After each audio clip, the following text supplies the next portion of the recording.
We gaan vandaag naar Sa'ad. Sa'ad is een kibboets aan de grens van Gaza. We helpen daar heel veel kinderen die getraumatiseerd zijn. My name is Ronit Bart. I'm a teacher. I teach English here at the school.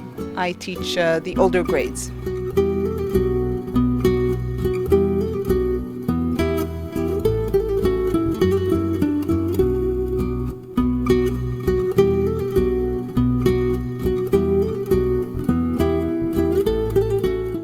We are 3 kilometers away from the border, aerial kilometers, which is very close.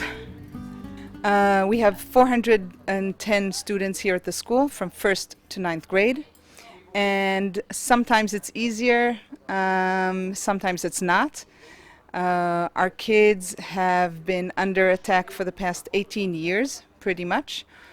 And here at the school we try to help and also we try to make the kids strong before the attacks. We try to make them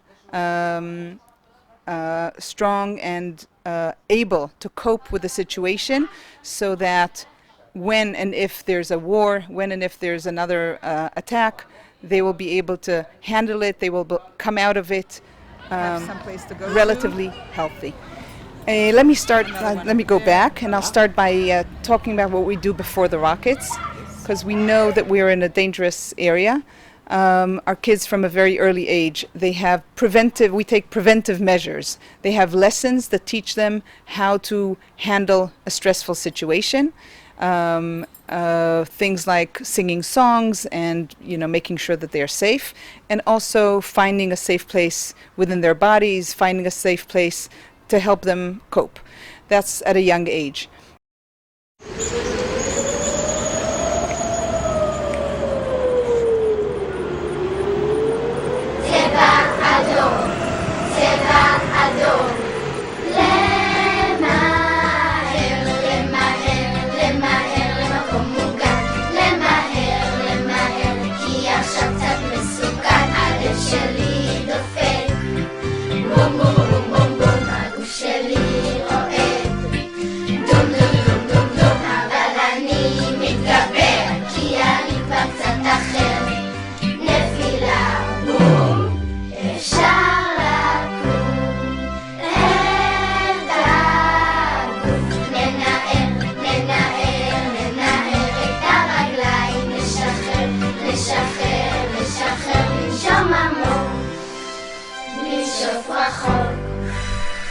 לנשום עמוק, אפשר לצחוק.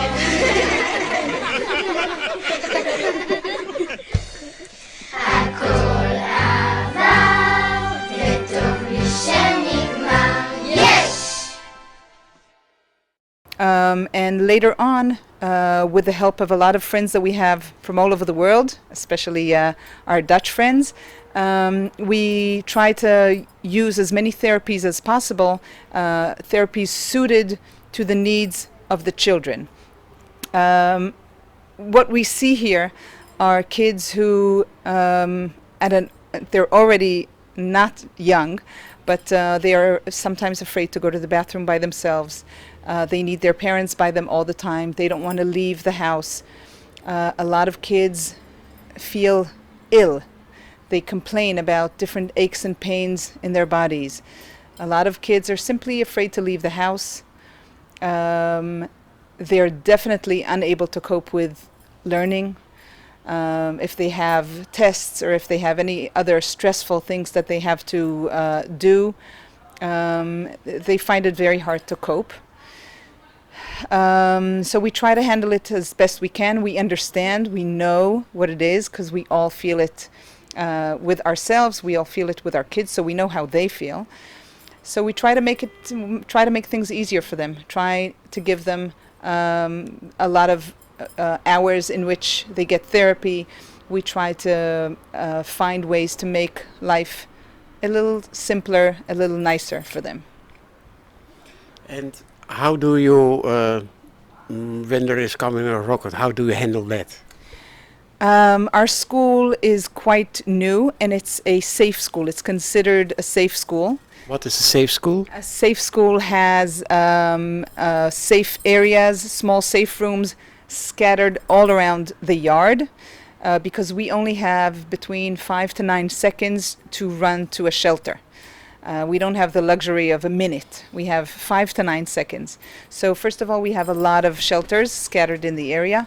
All the buildings that the children study in are safe buildings. So they know that, and they are instructed, if there is a siren or if we hear rockets falling, they either run to a shelter if there's one within running distance. If not, it sounds stupid, but they have to drop to the ground and put their hands over their head to protect their head, so that at least the head isn't hurt. But we try to get them into the buildings where they are safe.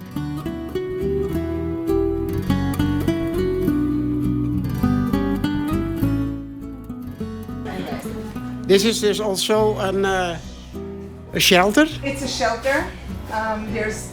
These are special vents that allow only filtered air to come in. Oh, this this. And over there and over there. And the Okay. windows are very, very heavy-duty windows. Okay. Can be open, and we have.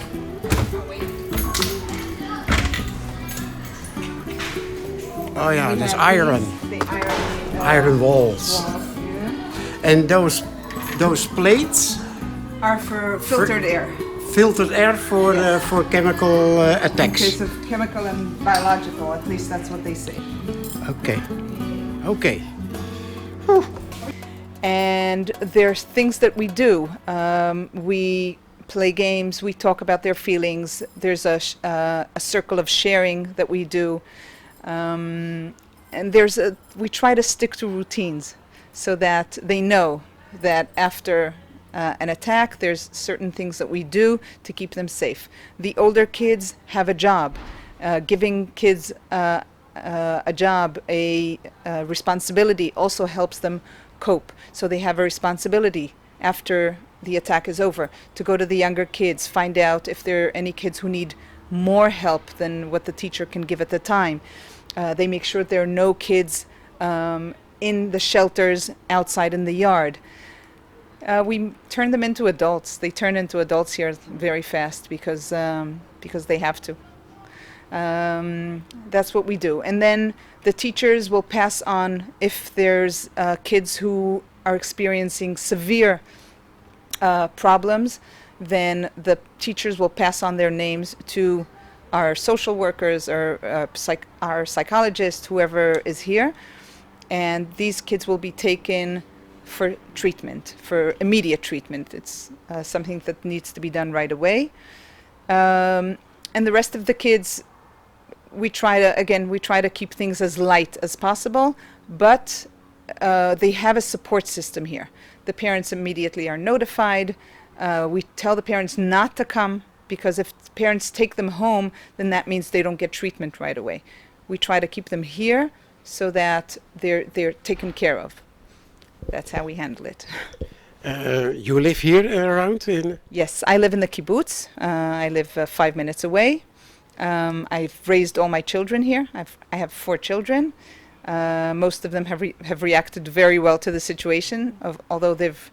Do they have traumas? Yes, I'll start by talking about my oldest daughter, who is fine, took it fine, but I think it really gets to your heart. You feel how abnormal the situation is when my oldest daughter was about 7 or 8, and my younger daughter was a baby in the crib. She was coming home. I was standing in the doorway watching out for them, and she was coming with my younger daughter in the crib, in the stroller. Yeah. And as they were walking home, a siren started, and they were not within running distance. So this 7-year-old child stood with her body over the baby, 7-year-old child, protecting a baby in a stroller. because she knew that she had to protect the baby. She wasn't thinking about herself. She was thinking about the baby that needed taking care of. That tore my heart out. Not enough to move, because I think that it's not safe in many places around the country, and this is my home. But most of my kids have taken it well. My youngest, however, is considered traumatic, has post-trauma. He's a very sensitive child, and so for a while he was taking antidepressants, because we went to a psychiatrist after seeing a child who says, at the age of 7 or 8, who says, "What's the point in living?" or "My life is worth nothing." That tears your heart. So at that point we realized something was seriously wrong and he needed treatment, and the regular things weren't working. So we started, for a while we worked with antidepressants. After a while we decided to stop with the antidepressants because it seemed like he was getting along, although things have been unsafe in the area for a long time. But we were giving him tools. He was getting all different types of therapies, and he seems to be getting along better. It's heart-wrenching to see, because when an attack starts, he immediately runs to the shelter. He usually doesn't leave the shelter at all. He lives in the shelter. That's his room. His bed is in the shelter. He sits on his bed. His body is frozen. His body language is rigid. Sits on it. He doesn't want to eat. He doesn't want to drink. He sits there. He usually doesn't leave. The dog sometimes helps him. We try to help him. It's heartbreaking. Not easy. Not easy at all. But we cope. Do you need help from Yad L Ami for your son? First of all, I have to say that Yad L Ami has been giving us a lot of help. We get wonderful things like dog training therapy, which is, I think, unique to our area and is very helpful with kids. Horseback riding is amazing. Therapeutic art is also very helpful. All the stuff that goes on in the therapeutic children's zoo is valuable. The use of exercising and get to know your body and work out, that also is amazing. He's been using that for a while. As I've said, he started taking medication a couple of years back, antidepressants, which helped him. But at some point he decided that he doesn't want to take them anymore. They made him feel some of these symptoms were not getting better. So he decided to stop, and I supported him, because the fact that he was then 11, that an 11-year-old was taking antidepressants didn't make me feel good about myself as a mother. So we stopped, and 4 or 5 days ago, when was this? Yes, last Thursday, we went back to our psychiatrist for our regular, half-year treatment or assessment, and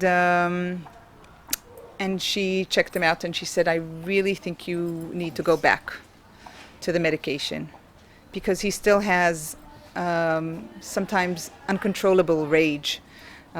He gets frustrated very fast, whether it's because of schoolwork or because of his basketball practice or whatever it is. Gets frustrated really fast, and then he gets himself into works up a rage that's really scary to see." And she said, "I really think you need to take the medication for a little while longer." So I'm at that stage right now, debating whether he should or he shouldn't. With him, of course. He's 13 now, almost. What kind of help do I need from Yad L Ami? Just the therapies are amazing, because medication can't function without therapy. It doesn't work. You don't just take the medication and become healed. He needs the strength that comes from working on it in different ways. He loves animals, so animals is definitely the thing for him. I think that maybe we should start, maybe horseback riding would be beneficial to him. I hope I'm doing the right thing. I don't know. I think every family here has stories like this. Over the last war has been extremely difficult, like really, really bad. My daughter studies somewhere else. She has a bus that brings her home, and during the last attack, they were on their way over. They were on their way back home. They were on the bus, and then the sirens started sounding. 26 girls, young girls, on a bus. The bus driver, I'm not sure if he had lost it and didn't know what to do, or he just didn't want to take them off the bus, which is what you're supposed to do. You're supposed to get all the passengers off the bus, but of course you don't have enough time. Take all the passengers off the bus, tell them to lie on the road and put their hands on their head. And I'm guessing he thought it would be wiser to keep on driving. The girls were yelling and they were scared. And the bus driver wouldn't stop until he reached one of the kibbutzim in the area. He told them to get off the bus, and they got off the bus straight into a shelter that was right outside the kibbutz. They went into the shelter, and they sat there for a better part of an hour until somebody could come get them, because nobody could come get them because we were under constant attack. There were over 400 rockets, and the sirens kept coming. So they were there for quite a while. Immediately they called the parents, and we were worried. At the time, I was with my youngest son at home, but I'm in charge of a group of lone soldiers.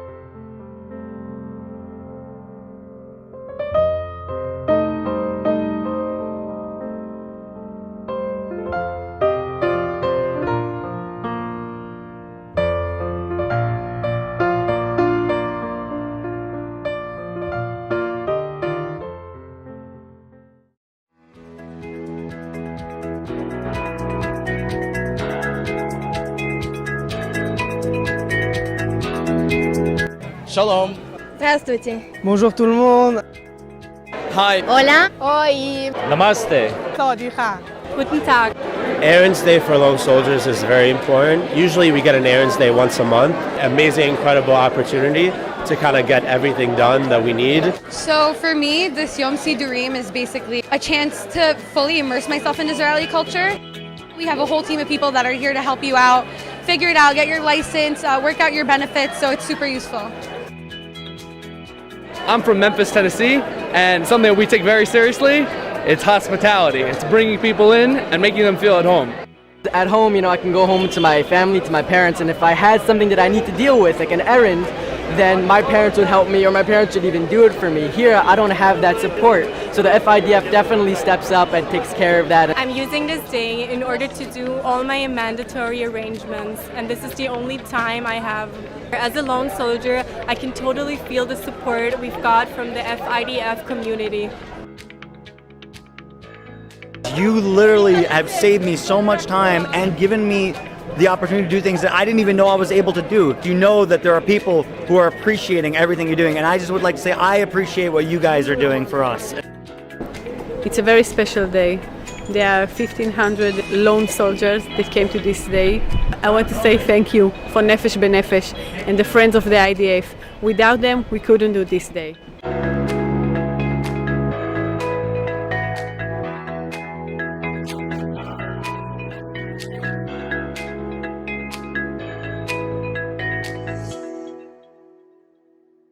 But I'm in charge of a group of lone soldiers, and at the same time I had 2 lone soldiers who were in Netivot, walking around, doing their shopping.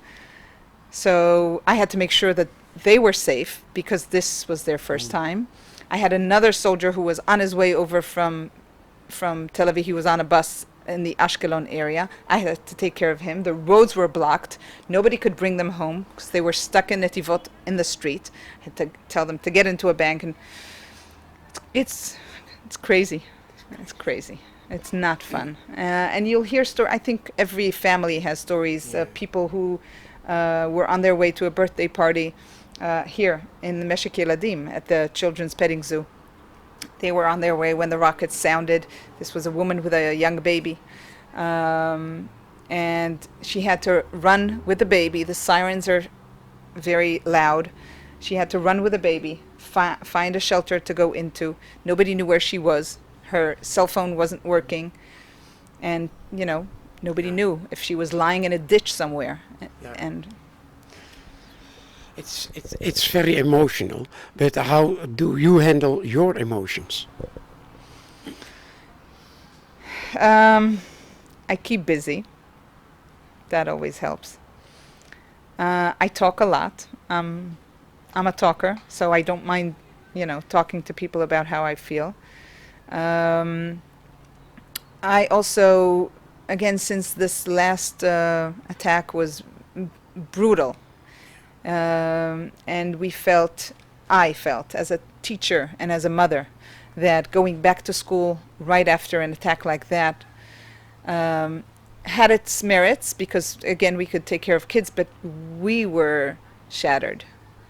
Myself as a mother and as a teacher, I was shattered. I couldn't collect myself long enough to take care of other kids and to, you know, take care of exams and learning the material and doing whatever I was asked to do. And I wrote a letter that I shared with my fellow teachers, and, you know, I know that it went to other. I talk. That's what I do. I talk. If needed, there's always counselors, there's always psychologists, and they help us. I know that I'm not myself. I am not who I was 6-7 days ago. Not the same person. I was just. There was a group from Holland a couple of days ago. They came here to bring Legos to our school to help the children while they were in the buildings, unable to come out because of attacks. They have to stay in the building. So they brought in boxes of Legos, which was beautiful, something for the kids to do. And we were talking, and I said, you know, us, the teachers, after an attack, we go back to work and we help the kids and we do what needs to be done. And after last week, I said to myself, you know what? Not true. Not true. We're also broken. We're also scratched. In Hebrew, there's a word, scratched. Everybody who lives in the area is scratched, has a scratch. We are scared of loud noises. Every helicopter that sounds in the sky, we immediately tense up and think, okay, what's happening now? What don't we know? What are we supposed to know? What's happening? Is anything bad supposed to happen? So everybody finds their own mechanism of coping. I think mine is talking. Doesn't solve everything, but... It is strange, but what is your dream? Wow. Unable to dream right now. Okay, dream small. My dream is very small. Right now, I wish from my son, my own son, to... I know that it's impossible to heal. You don't heal from PTSD, really.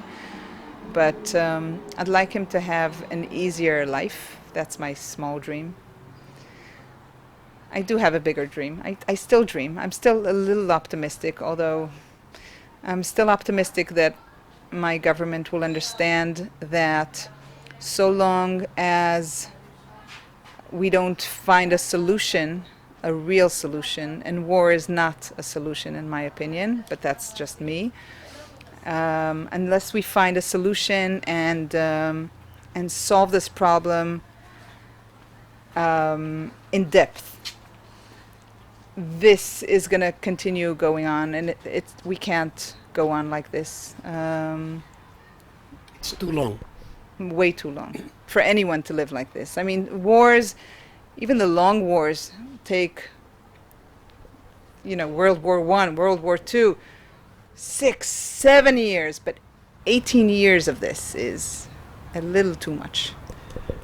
It's still a wonder to survive 18 years. We're strong. We are strong. We get a lot of tools. We get a lot of help. We have a lot of people who help us and who love us. Ria, with her organization, give us a lot of help. Yad L Ami? Yad L Ami. They help us with therapies. They help us with love and prayers. So that helps a lot. I think that's probably one of the biggest types of help that we can get. We also have our belief that Hashem, God, is with us. And there's a lot of things that we do as a community that help us feel strong. There's a lot of community projects, whether it's the young girls that Yad L Ami is also involved with and helps out. We help 50 young girls who cannot live at home and have come from very difficult backgrounds. The kibbutz helps them out, and that's meaningful, and I think it gives us as humans, as Jews, as people who live in this specific area, it gives us strength to know that we're helping others and that we're not just onto ourselves. So that's a major part, and we're a strong community. We talk. If there are problems, we raise them.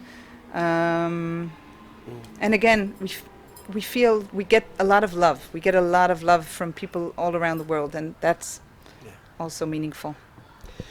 Can you please give us a message to our viewers in Holland and Europe? As a mother, as a teacher? First of all, a big thank you, because without your help, I think it would be much, much harder for us. I think you give us hope. You not only give the money for therapy, which is much needed, but you give us hope with, we know you care. We know you care, and I think that's a major part of healing, of being able to stay strong and keep fighting. I don't know if fighting is the right word. We feel that we are united. We feel that we are together in this, and when you're not alone, that you know you're stronger. So Yad L Ami is